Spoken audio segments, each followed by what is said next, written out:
Let's now create a job log in the system. So a job log would be found in the sidebar under job processing and then job logs. So it opens up with the job log list and add job log. The first tab, of course, shows a list of all of your job logs. And let's go ahead and add a job log.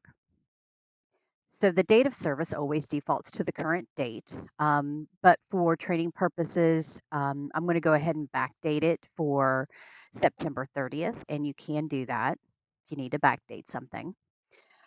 We have a billable time, and this is time that will be invoiced to the customer. If there is something that can't be billed to the customer, you would need to uncheck this checkbox, and then you can see the consumer and the authorization disappears. So let's go ahead and check billable time and select my consumer. And then from the authorization, let's click the authorization. It gives you information on what hours are available for you to enter into the system. So it looks like I have 18.18. I want to provide notes. We can say something like met with consumer to discuss job leads. And here I can put that was 1 hour, and then the consumer can sign this. And you do have a clear button to if you messed up, you can try again. And when you are finished with that, you can save the log. It will save and then return you back to the list. Let's talk about the list real quick. So I have date of service. I have the consumer's name, my name, the job coach, the authorization number, the total hours, the type, if it's billable or non-billable, if it has been paid in the sense of have I been paid for my service. At this time, it's no.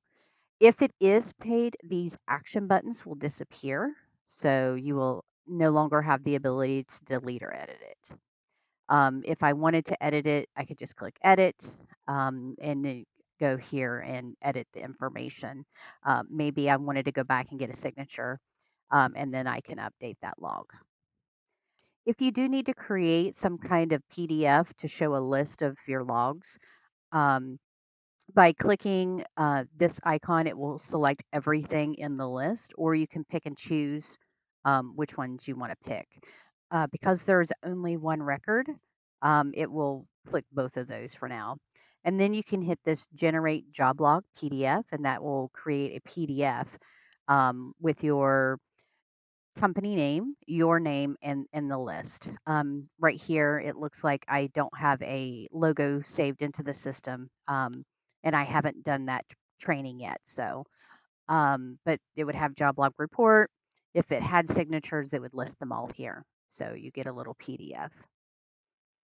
So that concludes the job log training.